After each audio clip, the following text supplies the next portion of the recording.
রোজার মাসে তোমার বাপ মা যে সেমাই চিনি দিছে এগুলো তো কম হয়েছে, আর জামা কাপড় যা দিছে এগুলো তো আমাদের পছন্দই হয়নি। কিন্তু আম্মা বিয়ের সময় আপনারা তো বলছেন আমার বাপের বাড়ি থেকে কিছুই নেবেন না। এটা ছাওয়ার কি আছে, এটা সমাজের নিয়ম, এটা দিতে হবে।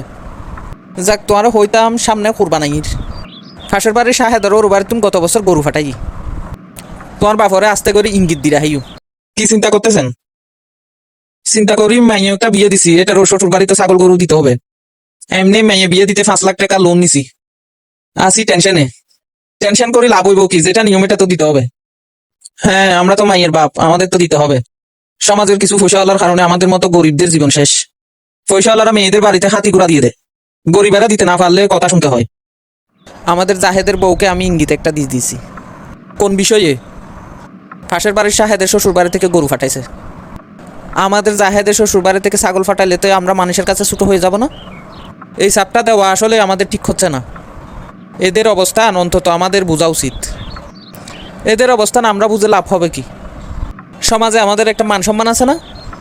দেখো না, এরা বিয়ের পর থেকে কম দিছে নাকি?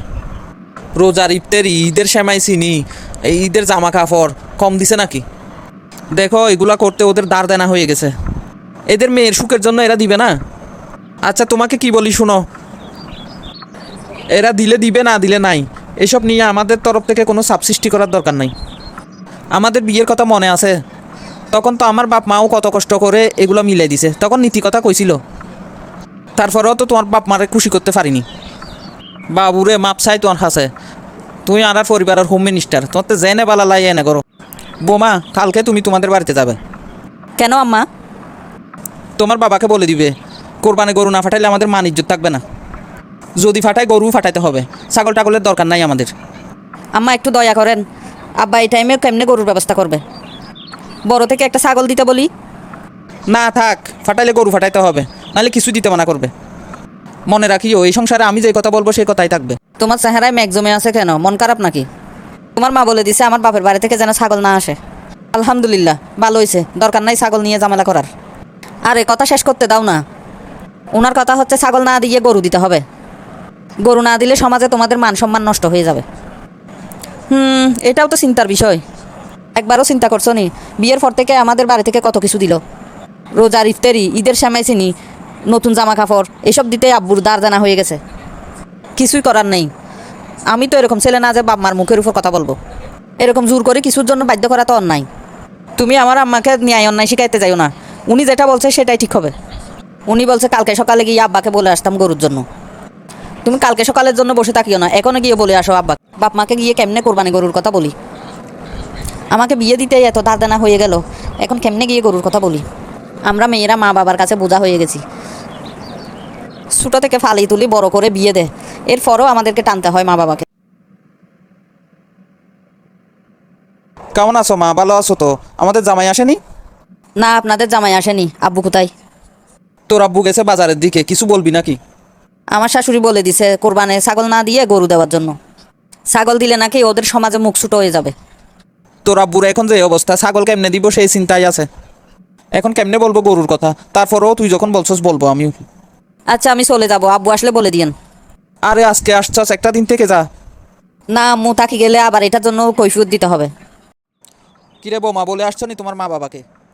আব্বা বাড়িতে নাই, আম্মুকে বলে আসছি। খবরদার, তোর বাবা যদি ছাগল নিয়ে আসে, ছাগলের রশি এটা ধরে আবার তোর বাপের বাড়ির দিকে ফাটাই দিব। একটু আগে আমাদের শেলি আসছে একটা কথা বলতে। কি বলতে আসছে? বিআইন সাহেবা সরাসরি বলে দিছে কোরবানে ছাগল না দিয়ে গরু দিতে।